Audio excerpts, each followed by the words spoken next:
Baik, sebelumnya, Assalamualaikum warahmatullahi wabarakatuh. Perkenalkan, nama saya Izzy Trofia dengan NIM 23417600010.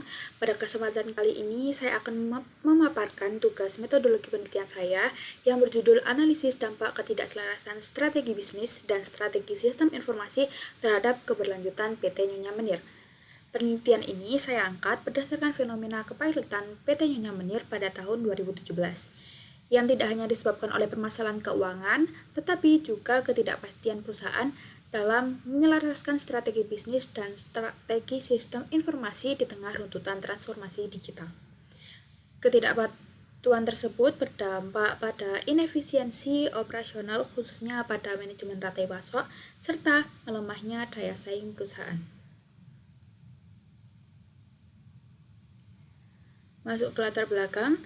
Yang pertama, Henderson dan Venkatraman menjelaskan bahwa teknologi informasi hanya akan memberikan nilai bagi perusahaan apabila selaras dengan strategi bisnis. TI tidak boleh berdiri sendiri sebagai fungsi teknis, tetapi harus diarahkan untuk mendukung tujuan dan arah bisnis. Ketika keselarasan ini gagal dicapai, investasi TI dapat tidak efektif dan tidak memicu inefisiensi serta penurunan daya saing perusahaan. Lalu, yang kedua, berdasarkan redaksi Detik dan Melani yang dikutip dari tahun 2017, kasus PT Nyonya Menir ini menjadi contoh nyata kegagalan keberlanjutan perusahaan. Meskipun memiliki sejarah panjang dan merek yang kuat, perusahaan ini resmi dinyatakan pilot pada tahun 2017 setelah gagal memenuhi kewajiban utang kepada pemasok bahan baku. Kondisi ini menunjukkan bahwa kekuatan merek saja tidak cukup tanpa didukung oleh pengelolaan bisnis dan sistem yang efektif. Yang ketiga, yaitu ada dari Afdal Carta Perdana dan kawan-kawan pada tahun 2003. Ini perusahaan modern membutuhkan sistem supply chain manajemen berbasis TI agar memiliki visibilitas rantai pasok secara real time. Pada kasus Nyonya Menir, ketiadaan sistem SCM yang terintegrasi menyebabkan keterlambatan pembayaran kepada pemasok sehingga tingginya reject bahan baku yang menandakan lemahnya kontrol persediaan dan kualitas. Selanjutnya, yaitu ada dari Kompasiana tahun 2017. Permasalahan Nyonya Menir ini tidak hanya bersifat teknis, tetapi juga organisasional. Konflik internal dalam struktur bisnis keluarga yang berlangsung lama menciptakan kebijakan bisnis yang tidak konsisten dan melemahkan tata kelola perusahaan. Kondisi ini menghambat koordinasi antara fungsi, termasuk dalam penerapan dan pemanfaatan sistem informasi. Yang kelima, yaitu ada dari Arianto dan Arsyad serta Godwin dan kawan-kawan. Penelitian Arianto dan Arsyad menegaskan bahwa TI merupakan aset strategis yang berperan penting dalam meningkatkan daya saing perusahaan.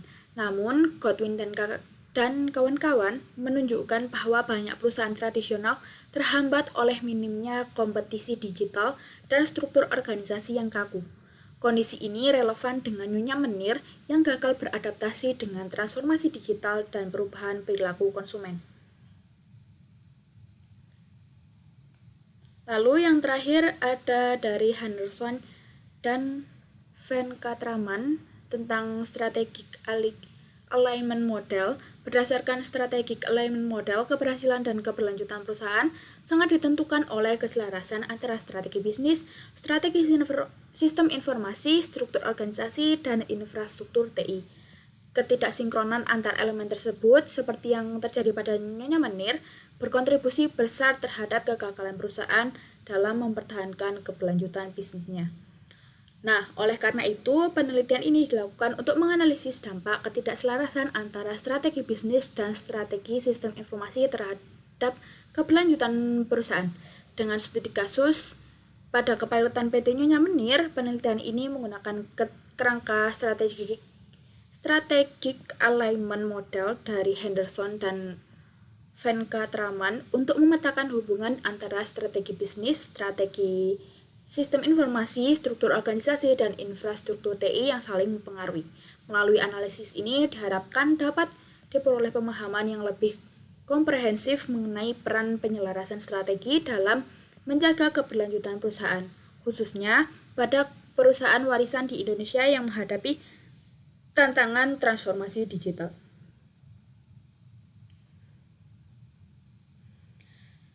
Selanjutnya masuk kepada rumusan masalah.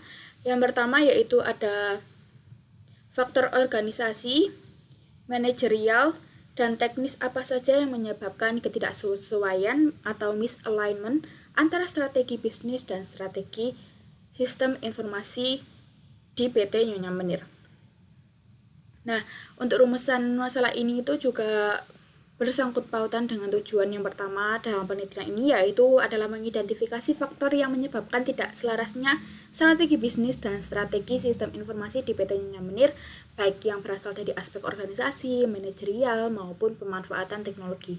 Lalu yang rumusan masalah kedua, yaitu ada dampak misalignment tersebut terhadap keberlanjutan PT Nyonya Menir, terutama dari segi operasional, finansial, dan juga daya saing.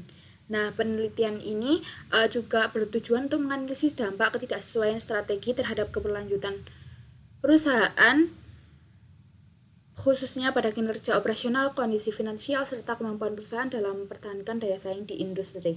Lalu yang ketiga yaitu ada strategi penyelarasan seperti apa yang direkomendasikan untuk meningkatkan kesesuaian antara strategi bisnis dan sistem informasi agar mendukung keberlanjutan jangka panjang.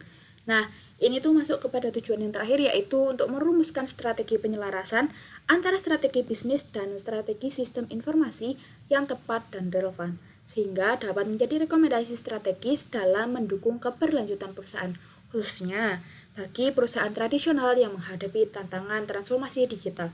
Nah, dari yang sudah saya jelaskan tadi, itu terdapat beberapa manfaat dari penelitian ini. Yang pertama yaitu manfaat secara teoritis. Penelitian ini memberikan kontribusi dalam pengembangan ilmu sistem informasi, khususnya dalam penerapan strategic alignment model pada perusahaan warisan. Selain itu, penelitian ini juga memperkaya literatur mengenai hubungan antara ketidaksesuaian strategi bisnis dan TI, serta dampaknya terhadap keberlanjutan perusahaan di era digital. Lalu, manfaat yang kedua yaitu manfaat secara praktis. Penelitian ini diharapkan menjadi referensi bagi perusahaan tradisional atau perusahaan keluarga untuk memahami pentingnya penyelarasan strategi bisnis dan TI. Rekomendasi yang dihasilkan dapat digunakan sebagai panduan strategik dalam mengembangkan sistem informasi guna mendukung modernisasi bisnis dan keberlanjutan jangka panjang. Lalu yang ketiga itu ada dari sisi kebijakan dan industri. Penelitian ini itu diharapkan dapat menjadi bahan pertimbangan bagi pelaku industri jamu, UMKM, dan sektor manufaktur dalam meningkatkan kemampuan adaptasi digital.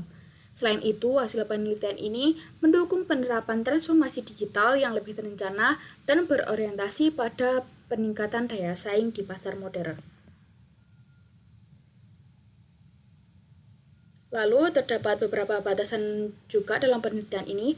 Yang pertama, penelitian ini hanya memfokuskan kajian pada PT Nyonya Menir karena kasus kepilotannya mencerminkan kegagalan keberlanjutan akibat ketidaksesuaian strategi. Periode yang kita ambil yaitu periode menjelang dan setelah kepilotan agar dinamika misalignment dapat dianalisis secara komprehensif. Lalu yang kedua yaitu ada analisis penelitian yang dibatasi pada keselarasan antara strategi bisnis dan strategi sistem informasi. Pembatasan ini dilakukan agar dapat terarah dan tidak melebar pada aspek hukum maupun keuangan perusahaan. Lalu yang ketiga yaitu strategic alignment model digunakan sebagai kerangka utama karena mampu menjelaskan hubungan strategis antara bisnis dan teknologi informasi. Model ini membantu mengidentifikasi bentuk ketidaksesuaian strategi yang mempengaruhi kinerja dan keberlanjutan perusahaan. Lalu yang keempat, seluruh data penelitian ini itu bersumber dari data sekunder seperti laporan media, publikasi akademik, dan dokumen-dokumen publik. Pendekatan ini sesuai dengan desain studi kasus kualitatif dan memungkinkan analisis berdasarkan informasi yang telah terverifikasi. Lalu yang kelima, rekomendasi yang dihasilkan bersifat konseptual dan strategis untuk memberikan arah penyelarasan strategi dan TI. Penelitian ini tidak membahas aspek teknis, operasional, atau implementasi sistem secara langsung.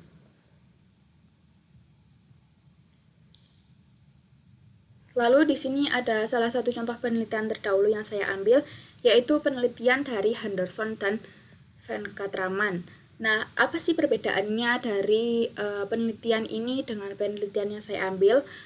Kalau penelitian yang dilakukan oleh Henderson dan Venkatraman ini bersifat teoritis murni dan berfokus pada pengembangan strategic alignment model atau SAM tanpa pengujian atau studi kasus kegagalan dari sebuah organisasi.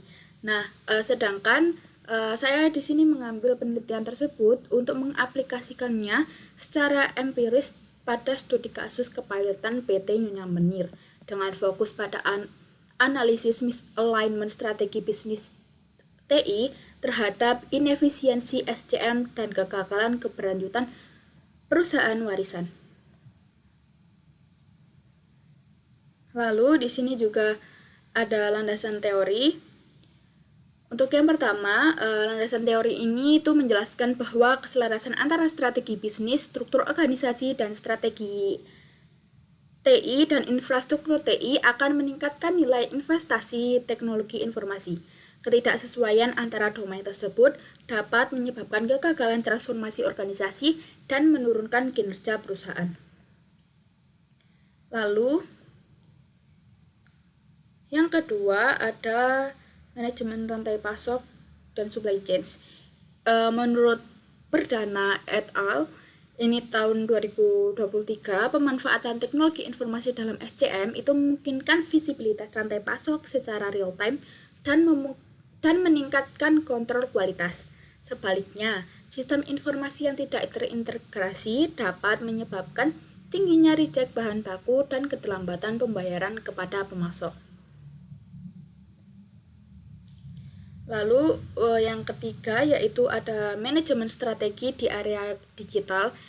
Menurut Arianto dan Arsyad, ini menyatakan bahwa rendahnya kompetisi digital dan struktur organisasi yang kaku menjadi hambatan utama dalam mencapai penyelarasan strategi bisnis dan TI. Kondisi tersebut menyebabkan perusahaan tradisional sulit beradaptasi dan kehilangan daya saing. Lalu